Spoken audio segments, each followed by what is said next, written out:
देखो next topic हम लोग देखने जा रहे हैं बच्चा इक्विपोटेंशियल सरफेसेस। ठीक है, नाम से पता चल रहा है तुम्हारा इक्वी मतलब होता है इक्वल और पोटेंशियल मतलब जान ही रहा है। तो इक्वल पोटेंशियल वैसा सरफेसेस जिसका हर एक पॉइंट पर तुम्हारा क्या होगा, पोटेंशियल का वैल्यू सेम होगा बच्चा। ठीक है, तो सबसे पहले क्या करते हैं हम लोग, डिफिनेशन लिख लेते हैं।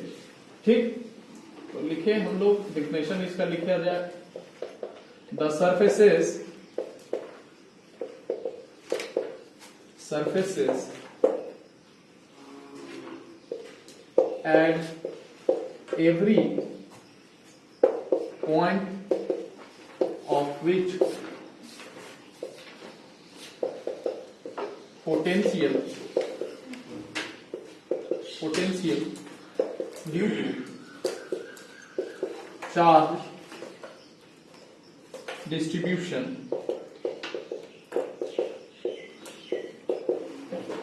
is same। ठीक, तो बोल रहा है क्या कि पोटेंशियल ऐसा सरफेस, ठीक है, जिसके हर एक पॉइंट पर तुम्हारा पोटेंशियल का वैल्यू जो हो चार्ज डिस्ट्रीब्यूशन के कारण वो सेम हो बच्चा, उसको हम लोग बोलते हैं इक्विपोटेंशियल सरफेसेस। बच्चा बात समझ में आ रहा है कि नहीं? अब इक्विपोटेंशियल सरफेस जो होगा, ठीक है, वो अलग अलग बनेगा बच्चा। अलग अलग चार्ज डिस्ट्रीब्यूशन के लिए जो सरफेसेस बनेगा वो अलग अलग तरीके का बनेगा। ठीक है, बात समझ में आ रहा है ना? तो पहले लिखते हैं कि तुम्हारा फॉर्मेशन ऑफ सरफेस, एक चीज देखना ध्यान से, formation of surfaces depends upon the medium, ठीक है, medium that is isotropic, and non-isotropic। अब ये दोनों क्या चीज होता है सर, इसके बारे में बात करेंगे। And amount of charge distribution,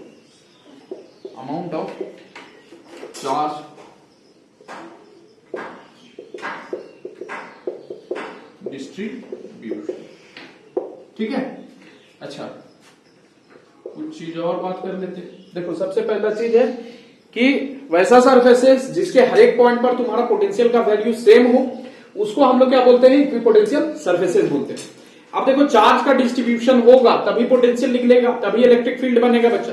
ठीक है, इलेक्ट्रिक फील्ड का पैटर्न बनेगा और उसके कारण तुम्हारा क्या होगा, पोटेंशियल भी होगा। तो पोटेंशियल तुम्हारा सरफेस ड्रॉ करेंगे, जैसे गॉसियन सरफेस ड्रॉ करते थे ना, तो उसी तरह सिमिलरली हम लोग एक सरफेस ड्रॉ करेंगे।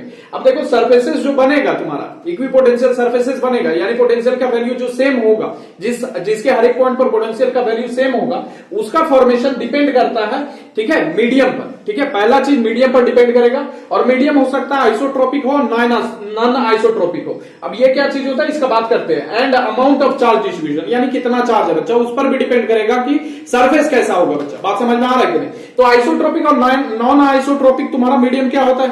आइसोट्रोपिक मीडियम कहने का मतलब है कि तुम्हारा जो जैसे मान लो तुम्हारा लाइट है, ठीक है, अगर स्पीड ऑफ लाइट का बात कर रहे हैं और एयर और या लिक्विड में तुम्हारा क्या है, पास कर रहा है, तो हर एक डायरेक्शन में अगर मान लो, ठीक है, स्पीड ऑफ लाइट तुम्हारा सेम हो, तो वैसा मीडियम को हम लोग बोलते हैं आइसोट्रोपिक मीडियम बच्चा। बात समझ में आ रहा है कि नहीं आ रहा? मान लो एयर और तुम्हारा अगर मान लो लिक्विड का बात करें, वाटर का बात करें, तो तुम्हारा देखेगा कि हर एक डायरेक्शन में इधर लो इधर लो इधर लो किधर भी लो, speed of light will be same. बात समझ में आ रहा है कि नहीं आ रहा? बुझलिस कोई दिक्कत? तो वो तुम्हारा क्या है, आइसोट्रोपिक मीडियम है, जिसमें तुम्हारा हर एक डायरेक्शन में एक क्वांटिटी, फिक्स क्वांटिटी का वैल्यू सेम हो बच्चा, हर एक डायरेक्शन में। बात समझ में आ रहा है कि नहीं? नॉन आइसोट्रोपिक मीडियम में कहने का मतलब है क्या कि सर्टेन क्रिस्टल्स हो गया, जैसे कैल्साइट क्रिस्टल हो गया, आगे क्वार्ट्ज के बारे में पढ़ेगा, तो वो सब क्रिस्टल में जिसमें लेयर बना हुआ वो बच्चा। अब लेयर में क्या होगा, स्पीड ऑफ लाइट अगर पास होता है तो हर एक डायरेक्शन में तुम्हारा क्या होगा, अगर मान लो ओरिएंटेशन जो है अलग अलग लेयर है बच्चा, तो हर एक डायरेक्शन में तुम्हारा स्पीड ऑफ लाइट का वैल्यू अलग अलग होगा बच्चा। तो सर्टेन क्रिस्टल्स हो गया, कैल्साइट क्रिस्टल या फिर क्वार्ट्ज हो गया, ये सब में तुम्हारा क्या होता है, तुम्हारा एक क्वांटिटी, एक फिक्स क्वांटिटी का वैल्यू अलग अलग हो सकता है बच्चा, जैसे थर्मल कंडक्टिविटी होता है बच्चा। बात समझ में आ रहा है कि नहीं आ रहा? तो वैसे मीडियम को हम लोग क्या बोलते हैं, एन आइसोट्रोपिक या नॉन आइसोट्रोपिक मीडियम बोलते हैं बच्चा। तो तुम्हारा फॉर्मेशन ऑफ सरफेस तुम्हारा दो चीज पर डिपेंड कर रहा है, एक मीडियम कैसा होगा उस पर डिपेंड कर रहा है, और एक दूसरा चीज अमाउंट ऑफ चार्ज डिस्ट्रीब्यूशन, यानी चार्ज का कितना डिस्ट्रीब्यूशन है बच्चा, उस पर डिपेंड कर रहा है। बात समझ में आ रहा है? कोई दिक्कत है यहां तक? बोलो नहीं ना, बुझा रहा है कि नहीं बुझा रहा है? इतना बात बुझा रहा है? कोई दिक्कत है? अब देखो यहां पर हम लोग क्या किए हैं कि लिए है तुम्हारा पहला वाला केस। पहला वाला केस यहां पर लिख सकता है ए नंबर में। ए नंबर में तुम्हारा यूनिफॉर्म, यहां पर थोड़ा सा जगह छोड़ सकता है, ठीक है, यूनिफॉर्म बताएंगे तुम्हारा। तो यूनिफॉर्म फील्ड के लिए, यूनिफॉर्म फील्ड का, फॉर यूनिफॉर्म फील्ड लिख देते इसको, फॉर यूनिफॉर्म फील्ड बच्चा, यूनिफॉर्म फील्ड। अब ध्यान दो यहां पर, ठीक है, याद करो इलेक्ट्रिक फील्ड पैटर्न जो था, इलेक्ट्रिक लाइंस ऑफ फोर्स जो हम लोग ड्रॉ करते थे बच्चा, वो तुम्हारा कैसा होता था? पैरेलल इक्वी स्पेस्ड लाइंस होता था बच्चा, याद है कि नहीं? तो ये वाला जो डिस्टेंस होगा, ये वाला, ये जो दो लाइन, तीसरा, चौथा, पांचवा लाइन, इनके बीच में जो डिस्टेंस होगा ये फिक्स रखना, ठीक है, क्योंकि यूनिफॉर्म फील्ड के लिए तुम्हारा parallel equi spaced straight lines होता था बच्चा। बात समझ में आ रहा है? तो ये इलेक्ट्रिक फील्ड को दिखा रहा है पैरेलल इक्वी स्पेस्ड लाइंस बच्चा। बात समझ में आ रहा है कि नहीं आ रहा? बोलो कोई दिक्कत यहां तक? समझ में आ रहा है कि नहीं आ रहा? अच्छा, अब यहां पर देखो, ध्यान से देखना कि इसके लिए जो तुम्हारा सरफेस बनेगा, इक्विपोटेंशियल सरफेस, वो कैसा बनेगा? सरफेस जो है ये देखो, ये ड्रॉ किए हैं और ये क्या है? प्लेन है, ठीक है। बात समझ में आ रहा है कि नहीं? ये कैसा है? प्लेन है बच्चा, और ये प्लेन ऐसे घुसा हुआ है। यहां पर देखो ये वाला तुम्हारा, ये 3D में आप लोग देखे बच्चा, ये फील्ड लाइन ऐसे गुजर रहा है बच्चा, ठीक है। बात समझ में आ रहा है? ऐसे ऐसे गुजर रहा है, ऐसे ऐसे ऐसे। बात समझ में आ रहा है? और ये तुम्हारा रहा प्लेन, ऐसे घुसा हुआ। बात समझ में आ रहा है कि नहीं? अब देखो यूनिफॉर्म इलेक्ट्रिक फील्ड जब हम लोग रिप्रेजेंट कर रहे हैं पैरेलल इक्वी स्पेस्ड लाइन से, तो हर एक पॉइंट पर फील्ड का वैल्यू क्या होगा? सेम होगा बच्चा। बात समझ में आ रहा है कि नहीं? फील्ड का स्ट्रेंथ तुम्हारा हर एक पॉइंट पर क्या होगा? सेम होगा बच्चा। तो यहां पर इसके लिए हम लोग क्या करेंगे? ड्रॉ करेंगे तुम्हारा प्लेन, और ये प्लेन कैसा होगा? फील्ड लाइन के परपेंडिकुलर होगा बच्चा। बात समझ में आ रहा है? जो कि ड्रॉ किए हुए, ठीक है। अलग से हम फिगर, अगर ये थोड़ा सा अच्छा नहीं लग रहा है, थोड़ा टेढ़ा मेढ़ा अगर बना होगा तो डाल देंगे हम, ठीक है। बात समझ में आ रहा है? वीडियो में कोई दिक्कत? तो यहां पर देखो, ये प्लेन तुम्हारा क्या ऐसे घुसा हुआ रहेगा। अगर कहीं कहीं तुमको क्या मिलेगा? यही वाला छोर तुमको दिखेगा, सामने वाला। इसका मतलब है ये अंदर घुसा हुआ है, सामने वाला पीस दिख रहा है, फ्रंट दिख रहा है बच्चा। बात समझ में आ रहा है कि नहीं आ रहा? उजलिस, तो ये प्लेन्स क्या होगा? परपेंडिकुलर होगा, ठीक है। मतलब इक्विपोटेंशियल सरफेस क्या होगा यूनिफॉर्म फील्ड के लिए? तुम्हारा प्लेन्स होगा which is at 90 degree with the field lines, या perpendicular to the field lines बच्चा, ठीक है। ये सब देखो 90 डिग्री पर होगा बच्चा। बात समझ में आ रहा है कि नहीं आ रहा? ठीक है। तो ये जो प्लेन्स है ये इक्विपोटेंशियल सरफेसेस हो गए, किसके लिए? तुम्हारा यूनिफॉर्म फील्ड के लिए बच्चा। तो वही चीज हम लोग को क्या करना है? लिखना है बच्चा। यहां पर लिख देते हैं, ठीक है। For uniform field planes equipotential surface लिख देते हैं, पोटेंशियल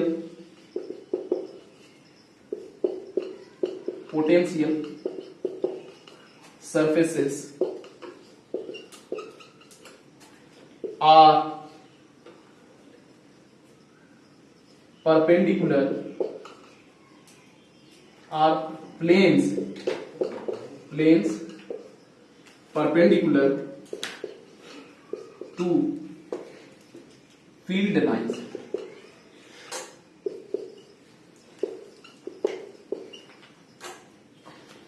प्लेन्स लिख दिए बच्चा, ये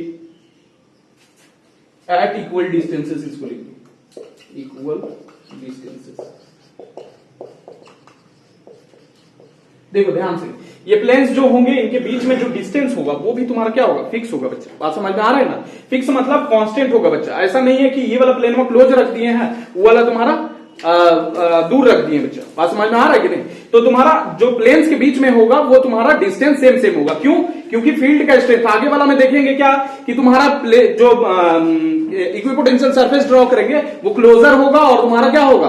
ब्रॉडर होगा बच्चा, यानी फार होगा बच्चा। इसमें जैसे अभी देखेंगे तुम्हारा आइसोलेटेड चार्ज के केस में, तो यहां पर इनके बीच में, प्लेन्स के बीच में जो गैप होगा वो फिक्स होगा। इनके बीच में जितना गैप होगा, इनके और इनके बीच में भी उतना ही गैप होगा, आगे वाला के बीच में भी तुम्हारा उतना ही गैप होगा। क्यों? क्योंकि फील्ड का स्ट्रेंथ हर एक पॉइंट पर तुम्हारा सेम है बच्चा। बात समझ में आ रहा है कि नहीं आ रहा? बुझलिस कि ना बुझलिस? इतना बात समझ में आ रहा है? कोई दिक्कत है बताओ? तो इक्विपोटेंशियल सरफेसेस, सॉरी यहां पोटेंशियल लिख दी बच्चा, equipotential surfaces are planes at equal distances perpendicular to field lines बच्चा, ठीक है। इक्वल डिस्टेंसेस होगा, इक्वल डिस्टेंसेस पर, और परपेंडिकुलर होगा किसका? फील्ड लाइंस का बच्चा। तो इतना बात लिख लो पहले, ठीक है। देखो एक चीज और देख लेना बच्चा इसमें, कि तुम्हारा क्या होगा? यूनिफॉर्म फील्ड के लिए तुम्हारा प्लेन्स होगा, तुम्हारा इक्विपोटेंशियल सरफेस बच्चा। बात समझ में आ रहा है कि नहीं आ रहा? तो प्लेन्स जो होगा ये परपेंडिकुलर होगा टू द फील्ड लाइंस बच्चा। कोई दिक्कत यहां तक? ठीक। अच्छा यहां पर एक चीज देखना कि अगर फील्ड का स्ट्रेंथ, अगर मान लो यूनिफॉर्म फील्ड है तो उसका फील्ड का कुछ वैल्यू होगा बच्चा, ठीक है। तो अगर फील्ड स्ट्रॉन्गर है, मान लो ज्यादा फील्ड है, फील्ड का जो स्ट्रेंथ है वो ज्यादा है, तो ये जो प्लेन्स होगा ना क्लोजर होगा बच्चा। बात समझ में आ रहा है कि नहीं आ रहा? यहीं पर अगर फील्ड जो होगा वो तुम्हारा, अगर मान लो तुम्हारा क्या होता है कि वीक है बच्चा, तो प्लेन्स के बीच में गैप जो होगा वो ज्यादा होगा बच्चा। बात समझ में आ रहा है कि नहीं आ रहा? तो जैसे ही तुम्हारा अगर फील्ड का स्ट्रेंथ ज्यादा हो जाता है तो जो प्लेन्स डिस्टेंस पर बनाए वो तुम्हारा क्लोजर आ जाएगा। और क्यों आएगा सर? इसका एक रीजन तुम लोग को रिलेशन पढ़ा चुके हैं तुम लोग को। E इज इक्वल टू तुम्हारा क्या होता है, देख लो, E is equal to minus dV upon dr बच्चा, ठीक है। तो for same potential, equipotential के लिए हम लोग जानते हैं बच्चा कि पोटेंशियल क्या हो जाएगा, सेम हो जाएगा। तो सेम पोटेंशियल के लिए देखो यहां पर अगर मान लो फील्ड का स्ट्रेंथ ज्यादा हो गया, यहां पर देख लो ये फील्ड स्ट्रेंथ अगर ज्यादा हो गया तो डिस्टेंस कम हो जाएगा। बात समझ में आ रहा है कि नहीं आ रहा? जो गैप है वो कम हो जाएगा बच्चा। और अगर मान लो फील्ड स्ट्रेंथ कम हो गया तो ये वाला ज्यादा होगा बच्चा। बात समझ में आ रहा है कि नहीं? ये ज्यादा मतलब क्या, फील्ड कम, और ये कम, इसका मतलब फील्ड ज्यादा बच्चा। बात समझ में आ रहा है कि नहीं आ रहा? बुझलिस कि ना बुझलिस? कोई दिक्कत? इसीलिए तुम्हारा फील्ड स्ट्रेंथ अगर ज्यादा होता है तो प्लेन्स क्या हो जाएंगे, क्लोजर हो जाएंगे बच्चा, ठीक है। बात समझ में आ रहा है? अगर मान लो तुम्हारा क्या होता है, मतलब डिस्टेंसेस कम हो जाएगा बच्चा, और तुम्हारा वीक अगर हो जाता है फील्ड तो तुम्हारा डिस्टेंसेस दूर हो जाएगा बच्चा, दूर दूर, गैप ज्यादा होगा बच्चा। बात समझ में आ रहा है कि नहीं आ रहा? तो ये चीज भी तुम्हारा क्या कर सकता है, लिख सकता है कि for stronger field, for stronger field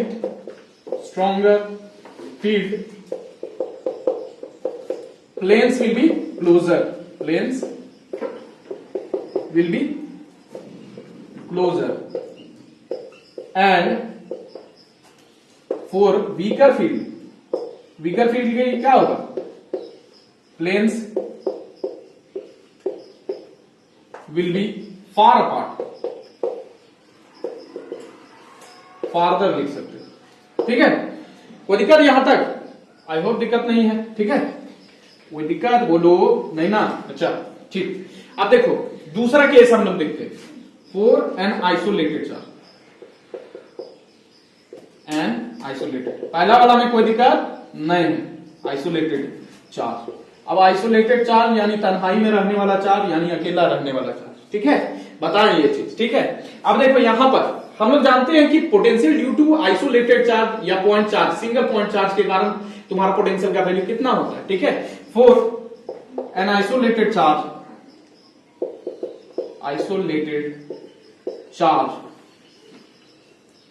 potential कितना होता है बच्चा, potential is V is equal to 1/4 pi Q upon R। यही तो होता है बच्चा, कोई दूसरा चीज थोड़ी होता है, यही तो होता है, यही ना होता है। बात समझ में आ रहा है कि? अब हम लोग क्या करते हैं, देखो यहां पर ध्यान से, ये वाला देखो फिगर देखने का, यही वाला सेम फिगर है तुम्हारा। अच्छा ये वाला देखना तुम्हारा, ये पॉजिटिव चार्ज यहां पर नहीं है, ठीक है। हम लोग नेगेटिव चार्ज भी ले सकते हैं, जैसा चार्ज लेने की इच्छा हो वैसा ले सकता है, कोई दिक्कत? ठीक है। तो ये पॉजिटिव चार्ज हो गया बच्चा, इसके कारण तुम्हारा फील्ड लाइंस रेडियली आउटवर्ड होगा, विच इज सोन हियर। बात समझ में आ रहा है कि नहीं? दिखाया हुआ है यहां पर, कोई दिक्कत नहीं। अब देखना यहां पर क्या किए हम लोग, ये देख लो, तो यहां पर वी ड्रॉ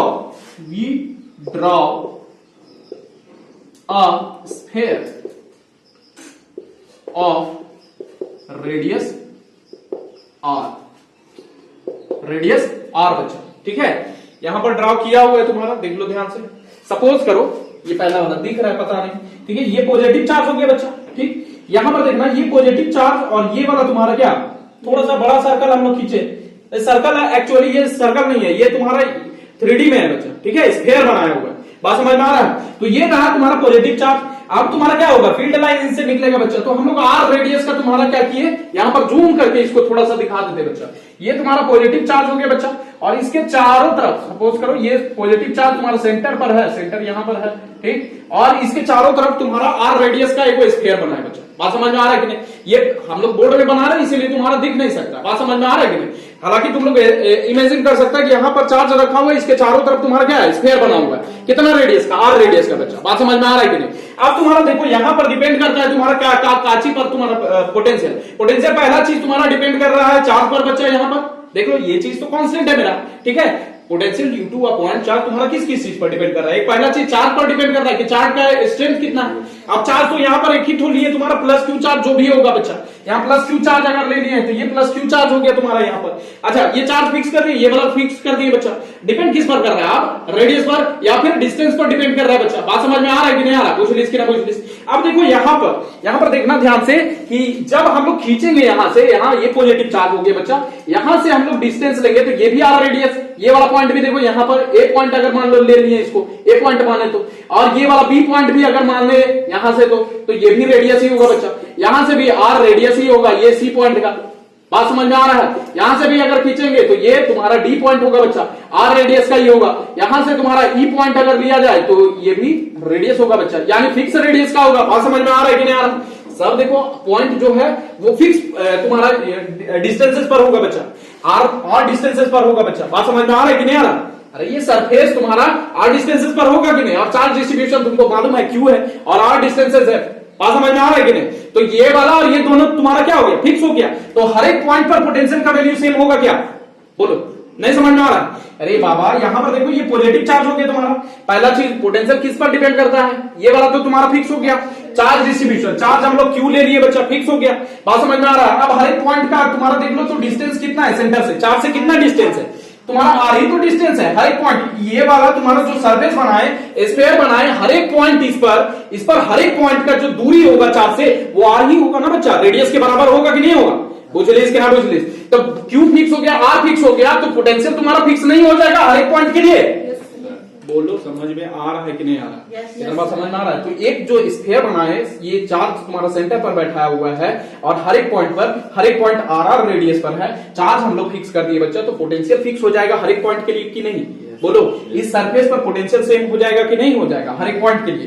तो इक्विपोटेंशियल सरफेस का डिफिनेशन क्या दिए थे? दो surfaces at every point of which potential due to a charge distribution is same. तो यहां पर देखो पोटेंशियल तुम्हारा क्या हो जा रहा है? सब जगह सेम हो जा रहा है बच्चा। तो ये सरफेस तुम्हारा क्या हो गया? बोलो इक्विपोटेंशियल सरफेस हो गया कि नहीं हो गया? बात समझ में आ रहा है कि नहीं आ रहा? बुझ ले इसकी ना बुझ ले, कोई दिक्कत है यहां तक? बुझा रहा है कि नहीं बुझा रहा? बोलो इतना बुझा रहा होगा आई होप। देखो ये वाला चीज मिटा देते हैं, इधर थोड़ा सा जूम करके बनाएंगे, इसीलिए हम लोग लिख दिए। ठीक है, यहां तक कोई दिक्कत है? बताओ। इस पॉइंट ये वाला जो स्फीयर बना है, इसके हर एक पॉइंट पर तुम्हारा क्या होगा? पोटेंशियल सेम होगा बच्चा, कोई दिक्कत नहीं। अब देखो एक तो और तुम्हारा खींचते, ठीक है, यहां पर देखो ये तुम्हारा यहां पर एक तुम्हारा और बनाते हैं बच्चा, एक और बनाएंगे तुम्हारा,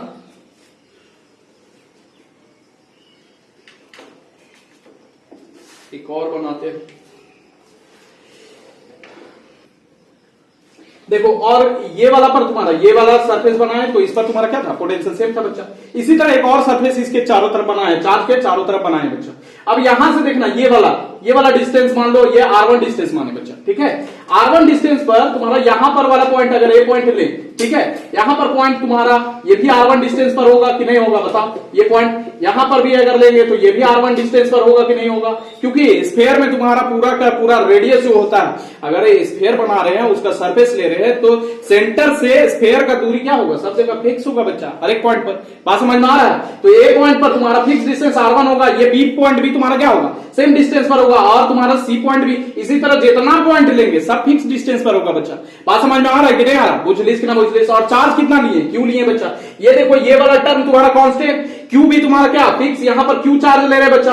और डिस्टेंस देखो, डिस्टेंस यहां पर, यहां से यहां का डिस्टेंस, ये वाला जो सरफेस बड़का बना रहे, ठीक है, ये वाला सरफेस पर तुम्हारा आर तुम्हारा क्या होगा? फिक्स होगा, हर एक पॉइंट के लिए फिक्स होगा कि नहीं?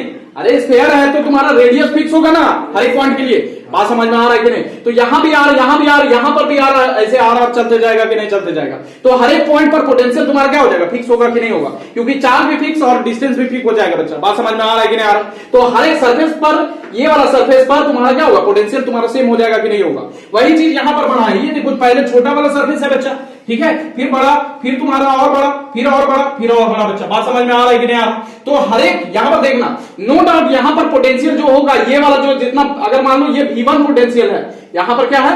V1 पोटेंशियल अगर है बच्चा, ठीक है, बात समझ में आ रहा है कि नहीं? ये V1 पोटेंशियल और ये V2 पोटेंशियल अगर है तो सॉरी, ये वाला तुम्हारा क्या होगा, पोटेंशियल का वैल्यू अलग होगा और ये वाला पोटेंशियल का वैल्यू अलग होगा। क्यों अलग होगा? क्योंकि ये वाला रेडियस तुम्हारा अलग हो जाएगा बच्चा। इसके लिए मतलब ये वाला स्फीयर बनाएंगे, छोटा वाला स्फीयर, तो उसके लिए रेडियस अलग, और ये बड़ा वाला स्फीयर बनाएंगे तो सेंटर से अलग दूरी पर होगा बच्चा। तो नो डाउट तुम्हारा ये वाला अलग एक इक्विपोटेंशियल सरफेस होगा और ये वाला भी तुम्हारा अलग एक इक्विपोटेंशियल सरफेस होगा। इसी तरह तुम्हारा एक और बनाएंगे तो वो भी अलग इक्विपोटेंशियल सरफेस होगा। बात समझ में आ रहा है कि नहीं? मतलब पोटेंशियल तुम्हारा अलग अलग सरफेसेस के लिए वैल्यू अलग अलग होगा, लेकिन उसके हर एक पॉइंट पर तुम्हारा क्या होगा, जो भी कंसीडर करेंगे तुम्हारा सरफेस, उसके हर एक पॉइंट पर पोटेंशियल का वैल्यू क्या होगा, सेम होगा बच्चा। बात समझ में आ रहा है कि नहीं आ रहा? बुझा रहा है? कोई दिक्कत है? बुझा रहा है कि नहीं बुझा रहा है? अब देखो यहां से देखना ध्यान से, यहां से देखो ध्यान से कि ये वाला तुम्हारा जो है ये चार्ज बच्चा, चार्ज में हम बताए थे तुम्हारा कि फील्ड लाइंस जो निकलता है वो स्ट्रॉन्गर होता है कहां पर, जहां पर फील्ड लाइंस क्लोजर होता है बच्चा। प्रॉपर्टीज बताए थे तुम्हारा, प्रॉपर्टीज ऑफ फील्ड लाइंस। तो चार्ज के नजदीक जो तुम्हारा लाइंस होगा वो तुम्हारा क्या होगा, लाइंस नियर होता है बच्चा। और नियर होने का मतलब क्या है कि तुम्हारा जो फील्ड है, फील्ड का स्ट्रेंथ यहां पर है वो तुम्हारा क्या है, बोलो, ज्यादा है बच्चा, स्ट्रॉन्गर है, स्ट्रेंथ ज्यादा है बच्चा। जैसे जैसे दूरी बढ़ते जाता है फील्ड का स्ट्रेंथ घटते जाता है बच्चा। बताए थे ये चीज, बात समझ में आ रहा है कि नहीं आ रहा? बुझलिस कि ना बुझलिस? अब देखो यहाँ पर फील्ड का स्ट्रेंथ ये जैसे जैसे दूर जाएगा तुम्हारा फील्ड का स्ट्रेंथ कम होने लगेगा बच्चा। बात समझ में आ रहा है कि नहीं आ रहा? अब देखो यहाँ पर ध्यान से कि ये वाला तुम्हारा यहाँ पर गैप बना देते, ये वाला तुम्हारा यहाँ पर गैप बनाएंगे, ये देखो कम गैप है यहाँ पर, है ना? ये वाला और ये वाला तुम्हारा सर्कल अगर दिख रहा होगा, सर्कल या फिर बोलो स्फीयर है बच्चा, ये वाला स्फीयर, ये डॉटेड स्फीयर, पहला दूसरा, इनके बीच में तुम्हारा क्या होगा, गैप। यहां पर देखो और इनके बीच में गैप देखो, दिख रहा है? दिख रहा है कि नहीं दिख रहा है? ये वाला और ये दोनों वाला तुम्हारा स्फीयर देखो, इनके बीच में जो गैप होगा और इनके बीच में जो गैप होगा, और ये इनके बीच में गैप होगा और ये इनके बीच में गैप जो है, यहां पर तुम्हारा क्या है कि इनके बीच में जो गैप है वो कम है बच्चा, और जैसे जैसे दूर जाते जाएगा तुम्हारा गैप ये बढ़ते जाएगा बच्चा। आप देखो यहां पर रिलेशन देखो, ये वाला तुम लोग को बताते रहे लेकिन तुम लोग ध्यान नहीं देता। तो यहां पर देखो E का value minus d V by d r होता है बच्चा, ठीक है? होता है कि नहीं होता है? अब देखो यहां पर जैसे ही फील्ड का स्ट्रेंथ तुम्हारा क्या होगा, बढ़ेगा बच्चा, तो गैप जो है या फिर डिस्टेंसेस क्या है, अगर मान लो फील्ड ज्यादा है तो ये वाला डिस्टेंस कम हो जाएगा बच्चा।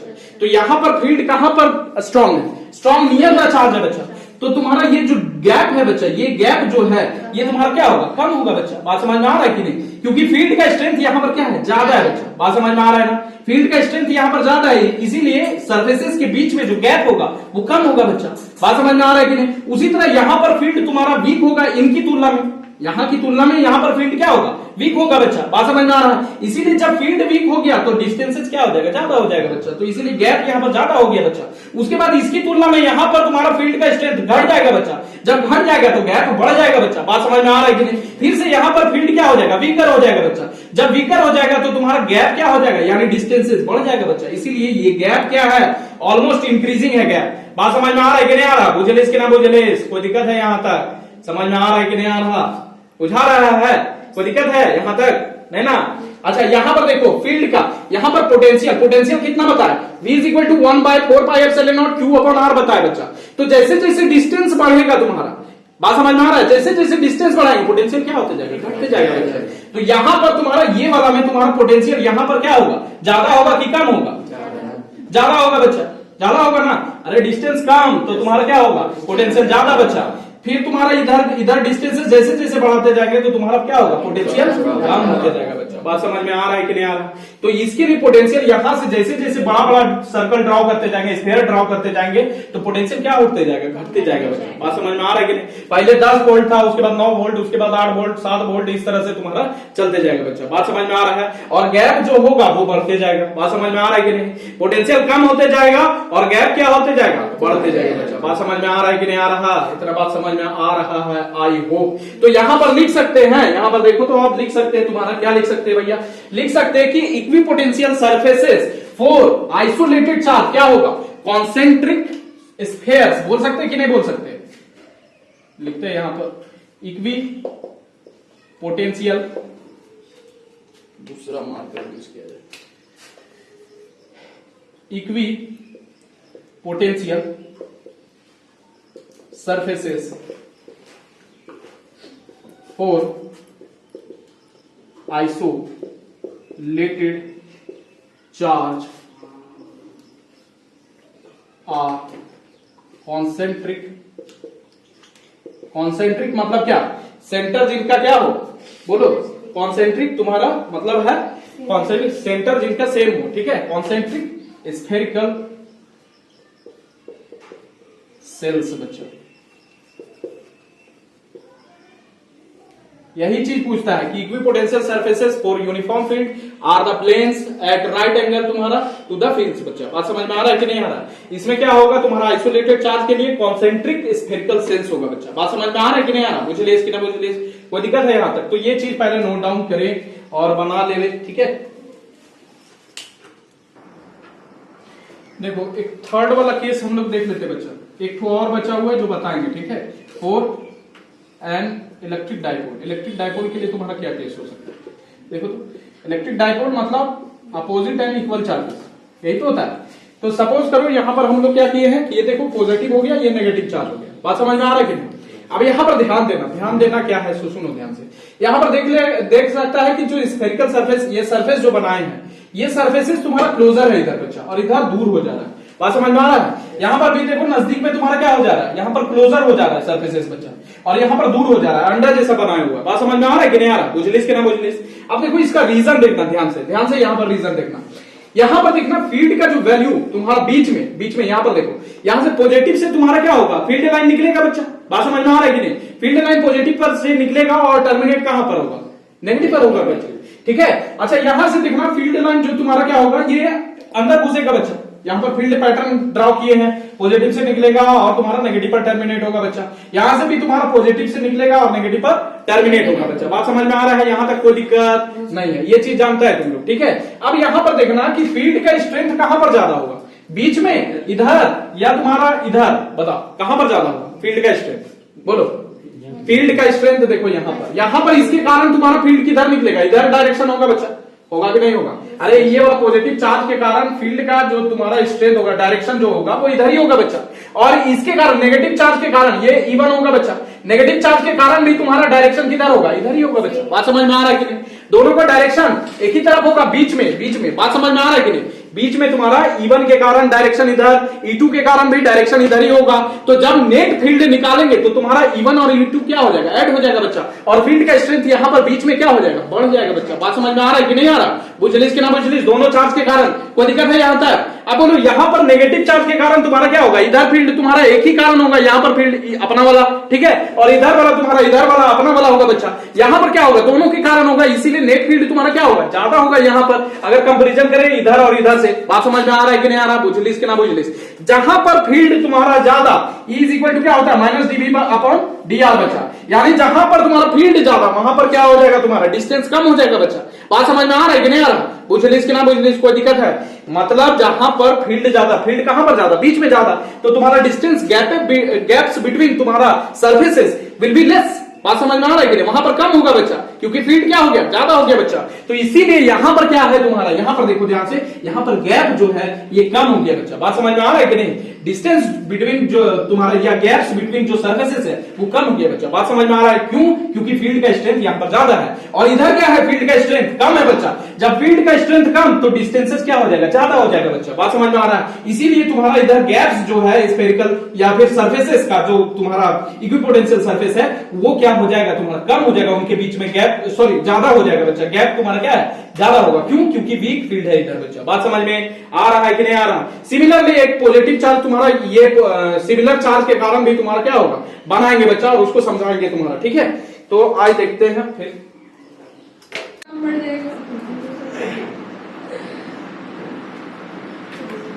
देखो ये वाला बच्चा तुम्हारा, अगर मान लो यहां पर लिख लो थर्ड नंबर, थर्ड है कि फोर्थ है,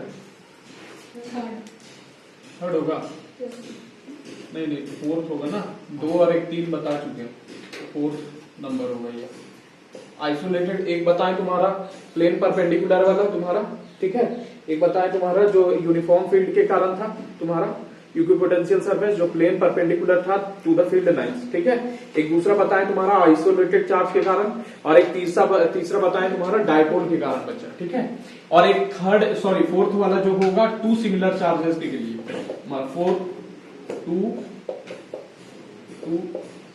सिमिलर चार्जेस, दो सिमिलर चार्जेस के लिए, दो सिमिलर चार्जेस के लिए फील्ड पैटर्न तुम्हारा ऐसे होता था बच्चा, ठीक है। ये देखो पॉजिटिव चार्ज है, पॉजिटिव चार्ज का आउटवर्ड निकलेगा तुम्हारा फील्ड लाइन बच्चा, फील्ड लाइन बनानी है। अब इसके कारण तुम्हारा यहाँ पर ध्यान देना कि फील्ड लाइन तुम्हारा बाहर निकला हुआ है और यहाँ भी तुम्हारा बाहर निकला हुआ है। अच्छा, यहाँ पर ये सीधा सीधा जाता है तुम्हारा पॉजिटिव पॉइंट चार्ज के कारण, हम लोग जानते हैं तुम्हारा कैसे बनता है, ऐसे करके ऐसे निकलता है, ऐसे ऐसे निकलता है बच्चा, निकलता है कि नहीं निकलता है? तो ऐसा ही निकलता। लेकिन यहाँ पर क्या हो रहा है कि ये वाला और ये वाला चार्जेस के बीच में तुम्हारा फोर्स ऑफ रिपल्सन लग रहा है, इसीलिए लाइन क्या हो गया, बेंड हो गया बच्चा। बात समझ में आ रहा है कि नहीं आ रहा? तो फील्ड लाइन ऐसे हो गया, ठीक, कोई दिक्कत। और ये वाला पैटर्न भी हम लोग फील्ड पैटर्न तुम्हारा फील्ड लाइन में देखे थे, इलेक्ट्रिक फील्ड लाइन जब पढ़े थे उस समय। तो अब देखो यहाँ पर क्या बताना चाह रहे हैं हम कि इक्विपोटेंशियल सरफेस जो होगा तुम्हारा फॉर आइसोलेटेड चार्ज, तुम्हारा क्या होता है, कॉन्सेंट्रिक स्फेरिकल सेल्स होता है बच्चा, ठीक है। इसका बात किए थे हम लोग। अब यहाँ पर देखो इसका और इसका चार्ज के कारण तुम्हारा देख रहा होगा कि इधर जो बनाए हैं जो भी कॉन्सेंट्रिक स्फेरिकल सेल है, ये अंडा का शेप ले लिया है, और ये तुम्हारा क्या है, इनके बीच में यहाँ पर जो गैप है ये बहुत छोटा छोटा है, मतलब बहुत बहुत कम है, और इधर गैप जो है ये बढ़ते जा रहा है बच्चा। इधर भी देखो, इधर गैप तुम्हारा क्या है, ज्यादा होगा बच्चा। यहाँ पर थोड़ा सा ये सुधार लेने का, ये गैप तुम्हारा बढ़ा हुआ रहेगा, ये थोड़ा सा गड़बड़ है। दोनों फिगर लगभग लगभग सिमिलर होना चाहिए। बात समझ में आ रहा है कि नहीं आ रहा? तो ये फिगर थोड़ा सा गड़बड़ ड्रॉ किया हुआ है, अपने से देख ले, हम वीडियो में डाल देंगे बच्चा, ठीक है। बुझलिस कि ना बुझलिस? अब देखो यहाँ पर भी तुम्हारा क्या है कि फील्ड लाइन, सॉरी, ये जो तुम्हारा इक्विपोटेंशियल सरफेस है ये तुम्हारा क्लोजर है। इधर देख लो, इधर क्लोजर है और इधर क्लोजर है। आप देखो एक रिलेशन तुमको बताए थे, तुम्हारा E इज इक्वल टू तुम्हारा क्या, E इज इक्वल टू तुम्हारा माइनस dB अपॉन dr। अच्छा, इक्विपोटेंशियल सरफेस में तुम्हारा क्या होता है कि पोटेंशियल जो होता है वो कांस्टेंट होता है बच्चा। तो ये वाला टर्म क्या हो जाएगा, कांस्टेंट हो जाएगा, और बराबर और कांस्टेंट की जगह पर हम लोग क्या लिख सकते हैं, प्रोपोर्शनल दे सकते हैं, और इधर क्या हो जाएगा, dr हो जाएगा बच्चा।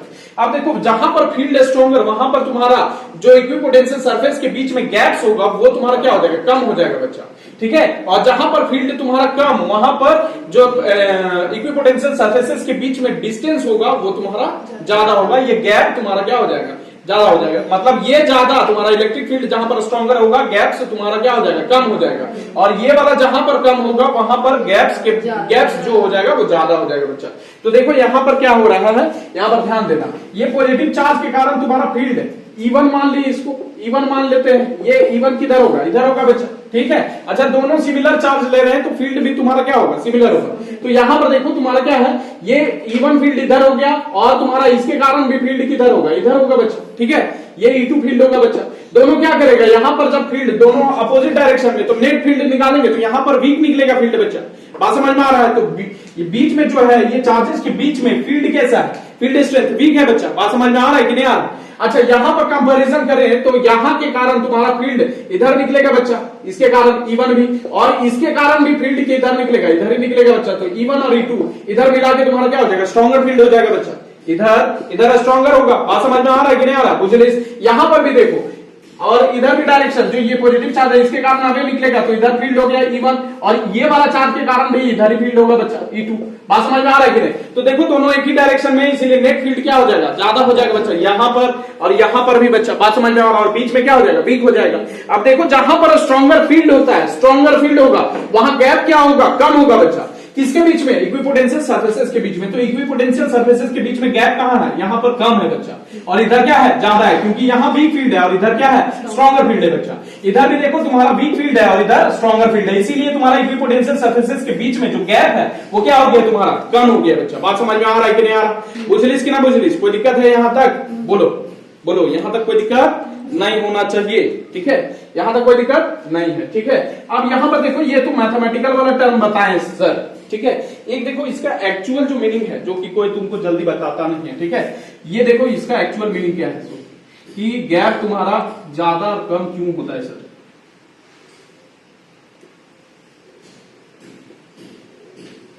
ये आइसोलेटेड चार्ज वाला बताए थे ना, यहां पर देखो ये गैप तुम्हारा कम है, फिर बढ़ते जा रहा है बच्चा, बढ़ते जा रहा है ना।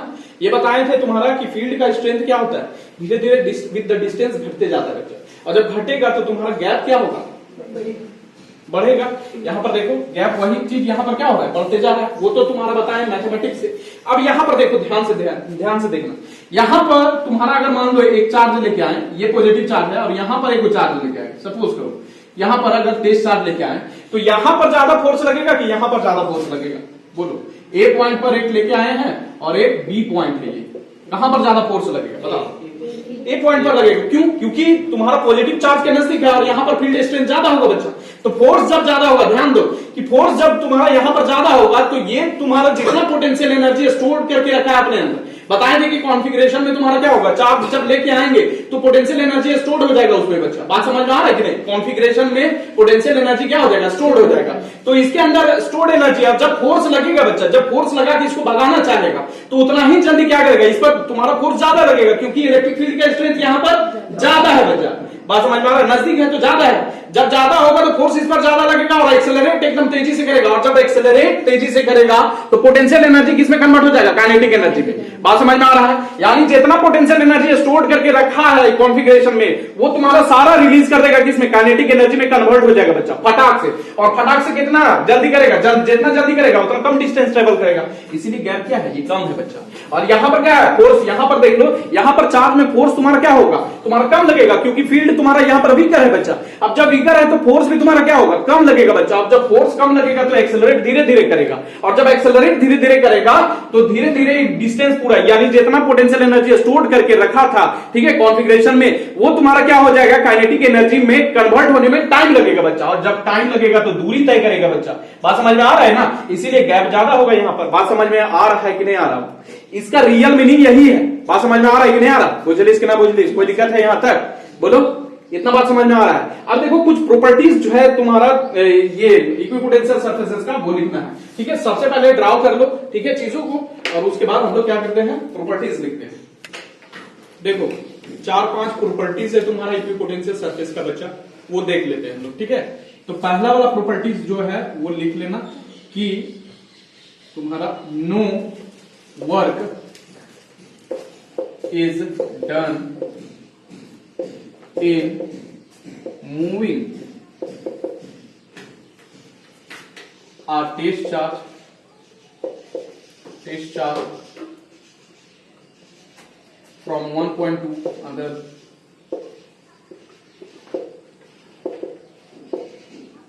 to other on equipotential surface. ठीक, अब देखो यहां पर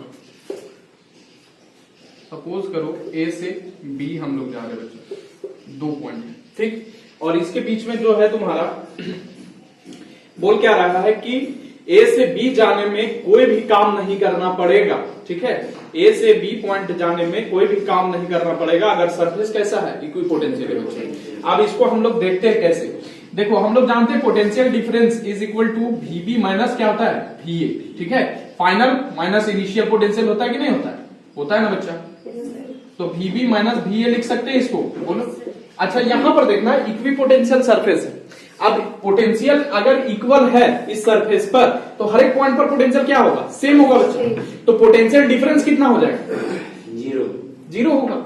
इस पॉइंट पर भी पोटेंशियल सेम, इस पॉइंट पर भी पोटेंशियल सेम, और ये पॉइंट पर पोटेंशियल अगर सेम हो गया तो दोनों का माइनस जब लेंगे यानी डिफरेंस लेंगे तो 0 होगा बच्चा, ठीक है। और ये 0 के बराबर होगा बच्चा। यही चीज को हम लोग लिखते थे, पोटेंशियल डिफरेंस को क्या लिखते थे, W work done from A to B upon Q naught होता था बच्चा। होता था कि नहीं होता था? बोलो, कोई दिक्कत नहीं ना? अच्छा Q नॉट तुम्हारा 0 नहीं हो सकता, Q नॉट 0 नहीं हो सकता। क्यों 0 नहीं हो सकता? अगर ये 0 हो जाएगा तो इनफाइनाइट अनडिफाइंड हो जाएगा बच्चा, ठीक है। अच्छा ये Q0, दूसरा बात है कि वहां पर अगर पोटेंशियल है तो कुछ ना कुछ चार्ज रहा होगा बच्चा। बात समझ में आ रहा है? तो Q नॉट 0 नहीं हो सकता, तो 0 क्या होगा भैया, WAB यानी work done in moving from A to B तुम्हारा क्या हो जाएगा, 0 हो जाएगा। इसीलिए 10 यही चीज लिख सकता है, सेम स्टेटमेंट बच्चा। तो यहां पर लिख सकता है 10 work done on moving, work done in moving from point A to B on equipotential surface is 0।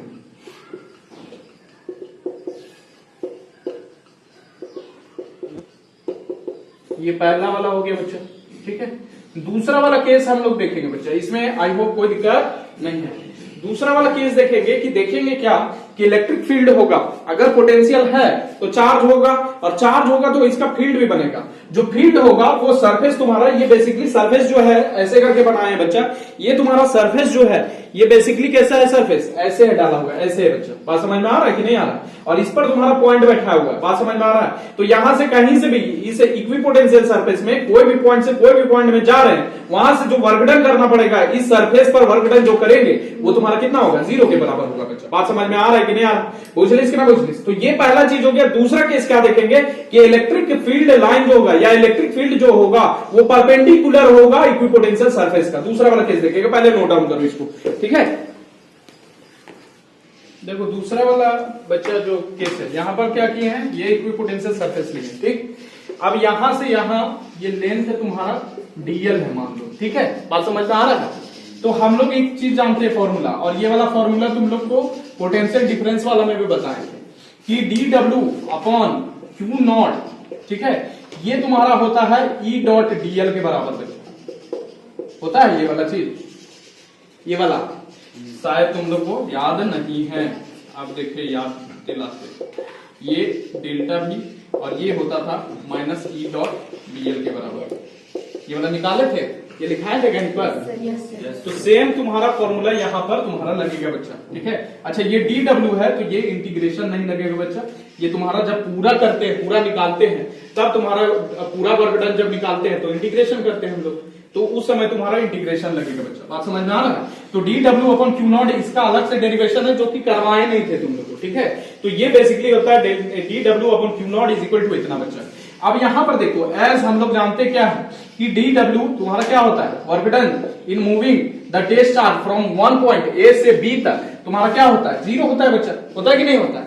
तो ये वाला तुम्हारा टर्म क्या हो जाएगा, 0 हो जाएगा बच्चा। बात समझ में आ रहा है कि नहीं? ये वाला टर्म कितना होगा, 0 होगा। तो यहां पर 0 और ई डॉट डीएल को हम लोग लिख सकते हैं ई डीएल कॉस थीटा लिख सकते हैं बच्चा। अब यहां पर देखिए ध्यान से देखिए कि ये 0 कब होगा, जब इसमें से तीनों में से कोई चीज 0 हो। तो ई 0 नहीं हो सकता, क्यों नहीं हो सकता? क्योंकि यहां पर पोटेंशियल वगैरह बन रहा है तो तुम्हारा कुछ चार्ज होगा तो फील्ड होगा बच्चा। अब देखो यहां से यहां मूव करा रहे तो डीएल भी तुम्हारा क्या होगा, 0 नहीं होगा बच्चा। तो 0 कौन सी होगा, कॉस थीटा 0 होगा बच्चा। बात समझ में आ रहा है कि नहीं? कॉस थीटा जब 0 होगा तो कॉस थीटा 0 कब होता है, थीटा जब तुम्हारा 90 होता है बच्चा।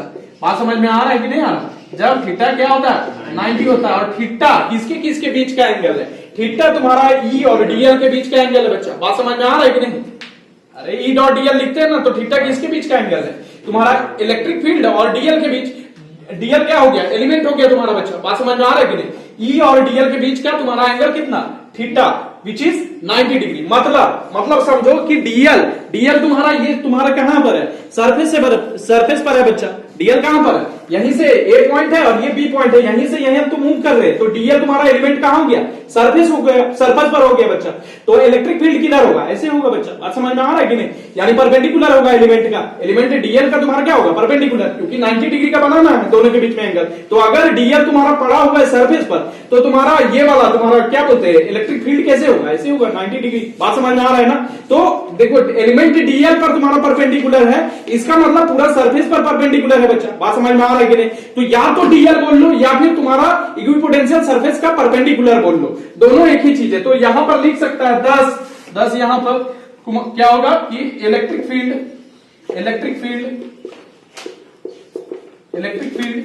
Is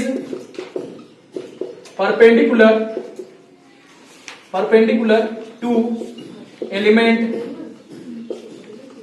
dl and hence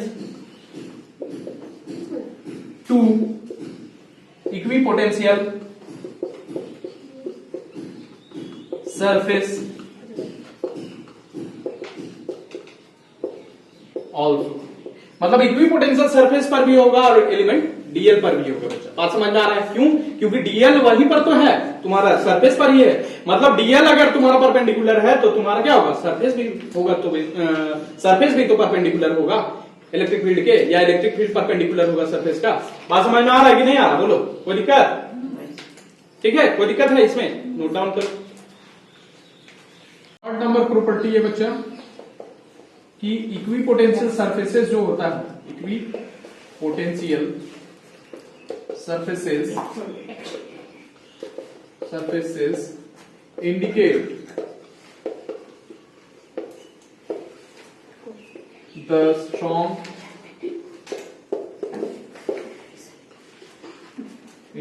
strong and weak electric fields.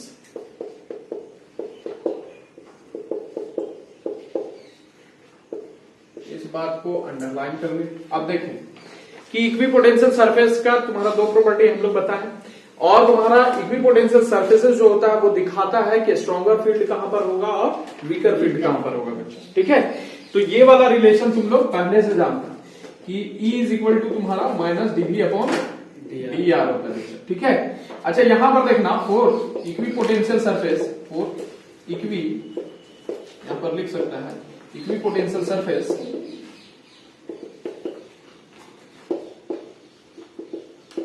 dV क्या हो जाएगा तुम्हारा, कांस्टेंट हो जाएगा बच्चों, कांस्टेंट। तो यहां पर E के जगह पर हम लोग क्या कर सकते हैं, dr लिख सकते हैं बराबर, और तुम्हारा क्या हो गया बराबर, और एक कांस्टेंट अगर लगा दे तो तुम्हारा क्या हो जाएगा, E प्रोपोर्शनल होगा तुम्हारा 1/dr का। ठीक है, यहां तक कोई दिक्कत नहीं होना चाहिए। ठीक है, अच्छा इसी को थोड़ा सा उलट के अगर लिख दिया जाए तो dr तुम्हारा, इसी को लिखेंगे 1/e हो जाएगा बच्चा, यानी dr इनवर्सली प्रोपोर्शनल होगा E के। इसका मतलब क्या है कि तुमको पहले ही बता चुके हैं कि मान लो ये पॉजिटिव चार्ज है, आइसोलेटेड चार्ज, तो इसके कारण तुम्हारा जो इक्विपोटेंशियल सरफेस होगा वो कॉन्सेंट्रिक स्फेरिकल सेल होगा बच्चा, होगा कि नहीं होगा। अच्छा ये यहां पर देख लो कि फील्ड कहां पर स्ट्रॉन्गर है, यहां पर नजदीक में स्ट्रॉन्गर होगा बच्चा, और यहां पर जो स्फेरिकल सेल है यानी तुम्हारा इक्विपोटेंशियल सरफेसेस जो है वो तुम्हारा क्या होगा, गैप उनके बीच में कम होगा बच्चा, धीरे धीरे गैप क्या होगा, बढ़ते जाएगा। क्यों, क्योंकि फील्ड वीकर होते जा रहा है जैसे डिस्टेंस बढ़ता जा रहा है। तो वही चीज यहां पर भी है कि जैसे जैसे तुम्हारा फील्ड तुम्हारा स्ट्रॉन्गर होगा, फील्ड स्ट्रॉन्गर इधर होगा, ठीक है, फील्ड जैसे जैसे स्ट्रॉन्गर होगा इधर से इधर गैप कम होते जाएगा बिटवीन द तुम्हारा इक्विपोटेंशियल सरफेसेस, और जैसे जैसे फील्ड वीक होगा, फील्ड वीक इधर होगा बच्चा, तो गैप तुम्हारा क्या होते जाएगा, बढ़ते जाएगा बच्चा। बात समझ में आ रहा है कि नहीं आ रहा, बुझलिस कि ना बुझलिस। तो यहां पर लिख सकते हैं गैप्स बिटवीन या डिस्टेंसेस, या फिर लिख सकता है equipotential surfaces, potential surfaces are closer for stronger field and farther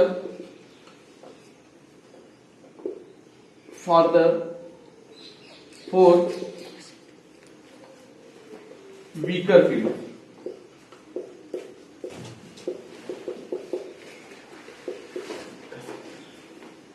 ठीक है, ये चीज नोट डाउन कर दें आप लोग।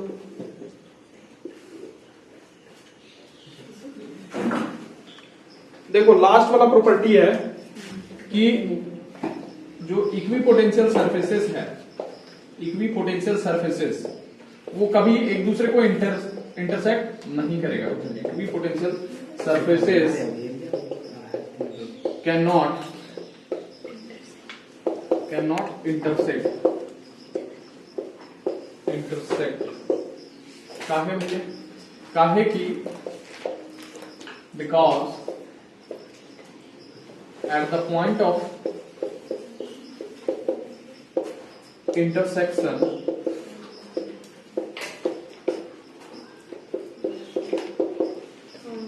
there will be two values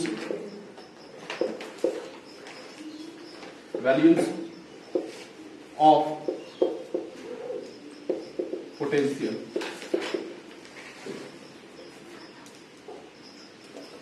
and for one particular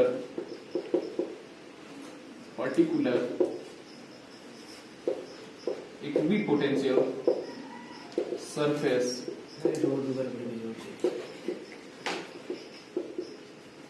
there is one potential possible only। अब देखो ध्यान से, ठीक है। यहां पर क्या होगा, अगर दो सरफेस तुम्हारा इंटरसेक्ट कर दिया, हम बताएं तुम्हारा बच्चा कि यहां पर सपोज करो तुम्हारा ये वाला, अच्छा यहीं पर तुम्हारा यूनिफॉर्म फील्ड के लिए बनाए थे ना, ये रहा तुम्हारा यूनिफॉर्म फील्ड बच्चा। इसमें तुम्हारा, इसके लिए हम बताए थे कि प्लेन होगा परपेंडिकुलर, वो तुम्हारा इक्विपोटेंशियल सरफेस होगा बच्चा। ये दूसरा प्लेन रहा बच्चा। अच्छा ध्यान दो कि इस पर इक्विपोटेंशियल सरफेस तुम्हारा जो है, जिधर फील्ड तुम्हारा, फील्ड का जिधर डायरेक्शन होगा उस फील्ड में पोटेंशियल क्या होता है, डिक्रीज होता है बच्चा। ये चीज बताए थे तुम लोग को, ये चीज बताए थे कि नहीं बताए थे? अरे E equal to minus dV/d यार, बात समझ में आ रहा है? नेगेटिव साइन क्या इंडिकेट कर रहा था कि जिधर तुम्हारा डायरेक्शन होगा स्ट्रॉन्गर फील्ड का, मतलब फील्ड का जिधर डायरेक्शन होगा, इधर जा रहा है फील्ड, अगर मान लो इधर डायरेक्शन है तो उस फील्ड में तुम्हारा क्या होगा, नेगेटिव साइन इंडिकेट कर रहा है कि तुम्हारा पोटेंशियल कम जाएगा, घट जाएगा बच्चा। बात समझ में आ रहा है कि नहीं आ रहा? तो यहां पर भी तुम्हारा क्या है कि यहां पर ध्यान दो कि दो इक्विपोटेंशियल सरफेस लिए, तो और डिस्टेंस के साथ तुम्हारा पोटेंशियल बदलता है बच्चा। बदलता है कि नहीं बदलता है? बदलता है ना। अब देखो इस प्लेन के लिए, ये प्लेन के लिए तुम्हारा इक्विपोटेंशियल होगा, इस पॉइंट पर जितना भी पॉइंट आएगा सारे पॉइंट पर इस प्लेन में तुम्हारा पोटेंशियल सेम होगा, और इस वाले में भी तुम्हारा सेम होगा, लेकिन इन दोनों में कभी सेम नहीं होगा। एक पोटेंशियल सरफेस के लिए तुम्हारा पोटेंशियल सेम होगा, बात समझिए, एक इक्विपोटेंशियल सरफेस है उसके लिए पोटेंशियल सेम होगा सारा पॉइंट पर। इसी तरह इस ई वाला लेंगे अगर इक्विपोटेंशियल सरफेस, तो इसके सारे पॉइंट पर पोटेंशियल सेम होगा, लेकिन दोनों कभी सेम नहीं होगा। बात समझ में आ रहा है कि नहीं? क्योंकि डिस्टेंस का वेरिएशन है ना बच्चा, तो पोटेंशियल तुम्हारा बदल जाएगा। बात समझ में आ रहा है कि नहीं आ रहा? बुझलिस कि ना बुझलिस? अब देखो दो तुम्हारा इक्विपोटेंशियल सरफेस तुम्हारा क्या कर रहा है, इंटरसेक्ट कर रहा है। अब इंटरसेक्ट करने के पर तुम्हारा क्या होगा, दो पॉइंट होगा तुम्हारा, मतलब इंटरसेक्शन जहां पर होगा वहां पर क्या होगा कि दो पोटेंशियल का वैल्यू है, कि इसके कारण है कि इसके कारण बच्चा, लेकिन एक पोटेंशियल इक्विपोटेंशियल सरफेस के लिए तुम्हारा एक ही पोटेंशियल हो सकता है बच्चा। बात समझ में आ रहा है कि नहीं आ रहा? बुझलिस कि ना बुझलिस? At the point of intersection तुम्हारा क्या होगा कि पोटेंशियल का वैल्यू दो हो जाएगा। बात समझ में आ रहा है कि नहीं? लेकिन हमको चाहिए क्या, दो तुम्हारा यहां पर क्या होगा, फील्ड का भी वैल्यू हो जाएगा बच्चा। दो फील्ड का भी वैल्यू होगा। बताए थे तुम्हारा कि इलेक्ट्रिक फील्ड लाइन तुम्हारा क्रॉस नहीं कर सकता, because there will be two values of the electric field at that point जहां पर इंटरसेक्शन होगा। बात समझ में आ रहा है कि नहीं? सिमिलरली यहां पर भी इलेक्ट्रिक फील्ड का वैल्यू तुम्हारा दो होगा, और दो पोटेंशियल का वैल्यू होगा अगर इंटरसेक्ट करता है तब। लेकिन एक इक्विपोटेंशियल सरफेस के लिए तुम्हारा क्या होगा, एक ही तुम्हारा पोटेंशियल का वैल्यू पॉसिबल है ना। बात समझ में आ रहा है ना? बुझलिस कि ना बुझलिस? दो तुम्हारा वैल्यू नहीं हो सकता पोटेंशियल के लिए। बात समझ में आ रहा है कि नहीं? इसीलिए तुम्हारा इक्विपोटेंशियल सरफेस इंटरसेक्ट नहीं कर सकता बच्चा। बात समझ में आ रहा है कि नहीं आ रहा? तो यहां पर ये वाला चीज नोट डाउन कर ले, ये बनाने का जरूरत नहीं है, ये खाली नोट डाउन कर लो। तो दो तुम्हारा इसमें क्या होगा कि इंटरसेक्ट नहीं कर सकता बच्चा, दो इक्विपोटेंशियल सरफेस, मतलब equipotential surfaces can not intersect because at the point of intersection तुम्हारा दो वैल्यू इलेक्ट्रिक फील्ड का, दो डायरेक्शन पॉसिबल हो जाएगा इलेक्ट्रिक फील्ड। एक कॉमन पॉइंट के लिए इलेक्ट्रिक फील्ड का तुम्हारा डायरेक्शन क्या हो जाएगा, दो हो जाएगा, और दो तुम्हारा एक ही पॉइंट पर तुम्हारा दो डायरेक्शन पॉसिबल नहीं हो सकता इलेक्ट्रिक फील्ड का, और इलेक्ट्रिक फील्ड का अगर पॉसिबल नहीं है तो तुम्हारा इलेक्ट्रिक पोटेंशियल भी वहां पर दो हो जाएगा eight the point of intersection. अगर इलेक्ट्रिक फील्ड दो हो गया तो उसी तरह पोटेंशियल भी तुम्हारा क्या हो जाएगा, दो हो जाएगा बच्चा। इसीलिए तुम्हारा इंटरसेक्ट नहीं कर सकता टू इक्विपोटेंशियल सरफेसेस बच्चा। बात समझ में आ रहा है? अब तुम लोग से एक क्वेश्चन पूछते हैं, ठीक है। सपोज करो कि मेरे पास एक ये तुम्हारा सर्कल है, या सपोज करो स्फीयर है। स्फीयर में तुम्हारा क्या है, यहां पर सेंटर पर एक चार्ज बैठाया हुआ है, ये प्लस क्यू, ठीक है, सेंटर पर प्लस क्यू चार्ज बैठाया हुआ है। हम पूछ रहे हैं कि यहां पर ए पॉइंट है, ए पॉइंट, ठीक, और बी पॉइंट, ये वाला ए से बी पॉइंट। अब ए से बी पॉइंट जाने में तुम्हारा, या कोई भी चार्ज को उठा के ले जाने में कितना वर्क डन किया जाएगा। तो क्यू चार्ज को अगर मान लो यहां से ए से बी तक लेके जाना है तो कितना वर्क डन करना पड़ेगा, बताओ। ये स्फीयर है, स्फीयर के सेंटर में तुम्हारा प्लस क्यू चार्ज बैठा हुआ है, और दो पॉइंट लिए हैं स्फीयर पर, ठीक है, ए और बी, ठीक है, बात समझ में आ रहा है। और एक क्यू चार्ज है, इसको यहां से यहां तक ले जाने में कितना वर्क डन करना पड़ा।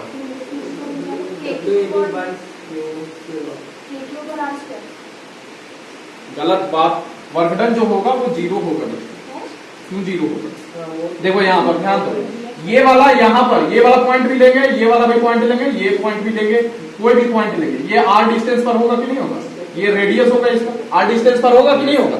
अब इसके कारण इस सरफेस, स्फेरिकल सरफेस पर पोटेंशियल क्या होगा, सेम होगा बच्चा।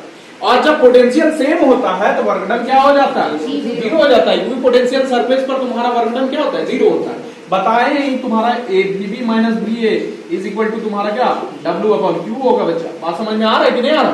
तो तुम्हारा ये वाला चीज तुम्हारा क्या होगा, ये जब वीबी माइनस डिफरेंस पोटेंशियल में होबे नहीं करेगा, यानी जीरो होगा, तो डब्ल्यू क्या होगा, जीरो हो जाएगा बच्चा।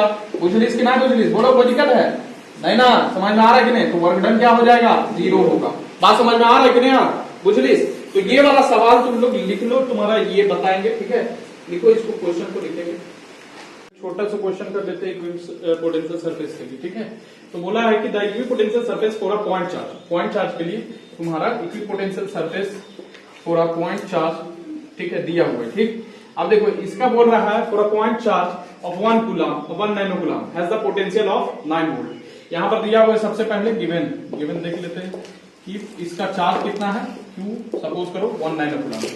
अच्छा, ये वाला तुम्हारा has the potential of, potential कितना दिया हुआ है तुम्हारा 9 वोल्ट का बच्चा, ठीक है। अच्छा, इसी को कर दे तो 10 to the power minus 9 coulomb हो जाएगा, ठीक। कोई दिक्कत, बोल रहा है find the radius of equipotential surface, ठीक है। तो यहां पर देखो, सपोज करो कि तुम्हारा ये पॉइंट चार्ज यहां पर रखा हुआ है, ठीक, 1 नैनो कूलम का, ये वाला यहां पर रखा हुआ है, ठीक। अच्छा, इक्विपोटेंशियल सरफेस क्या हो जाएगा, ये वाला पूरा एक सरफेस जो खींचे हैं, स्फीयर खींचे हैं यहाँ पर, ठीक है। सपोज करो ये सेंटर पर रखा हुआ एक स्फीयर है बच्चा, तो ये वाला स्फीयर जो होगा, स्फेरिकल शेल, ये जो बन रहा है, ये सरफेस क्या होगा, इक्विपोटेंशियल सरफेस होगा बच्चा। तो यहां से बेसिकली हमको क्या करना है, यहां का डिस्टेंस हमको निकालना है बच्चा। इस पर पोटेंशियल तुम्हारा कितना दिया हुआ है, 9 वोल्ट का दिया हुआ है बच्चा। बात समझ में आ रहा है कि नहीं। इक्विपोटेंशियल है, मतलब इसके हर एक पॉइंट पर पोटेंशियल कितना होगा, इस सरफेस के हर एक पॉइंट पर 9 वोल्ट का बच्चा पोटेंशियल, ठीक है। अच्छा, अब पॉइंट चार्ज के कारण हम लोग किसी भी एक पॉइंट पर, मान लो ये ए पॉइंट है, यहां पर अगर मान लो निकालना चाहते हैं पोटेंशियल एक पॉइंट पर, तो क्या होता है, पोटेंशियल का वैल्यू 1/4 पाई एप्सिलॉन नॉट और Q/r बच्चा, ठीक है। होता है कि नहीं होता है, ठीक है। अब यहां से देखो पोटेंशियल, यहां से हम लोग क्या करते हैं कि यहां वैल्यू बैठा देते हैं। पोटेंशियल का वैल्यू 9 हो गया, 9 वोल्ट हो गया, और 1/4 पाई एप्सिलॉन नॉट का वैल्यू 9 × 10 टू द पावर 9 होता है बच्चा, ठीक है। अच्छा, चार्ज का वैल्यू तुम्हारा दिया है 1 नैनो कूलम, यानी तुम्हारा क्या होगा 10 टू द पावर -9 बच्चा।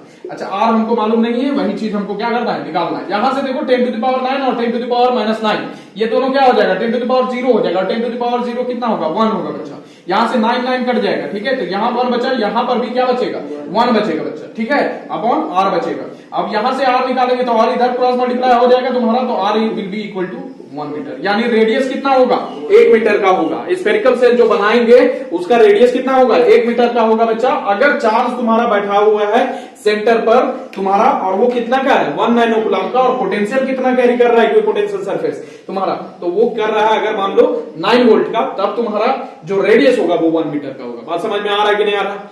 फिर से सुन लो कि स्फेरिकल सेल पर अगर पोटेंशियल 9 वोल्ट का हो और सेंटर पर चार्ज कितना हो, 1 नैनो कूलम का, तो जो रेडियस होगा, ठीक है, जो रेडियस होगा इक्विपोटेंशियल सरफेस का, वो कितना होगा, 1 मीटर का होगा बच्चा। बात समझ में आ रहा है, इसमें कोई दिक्कत नहीं होगा। लिखो।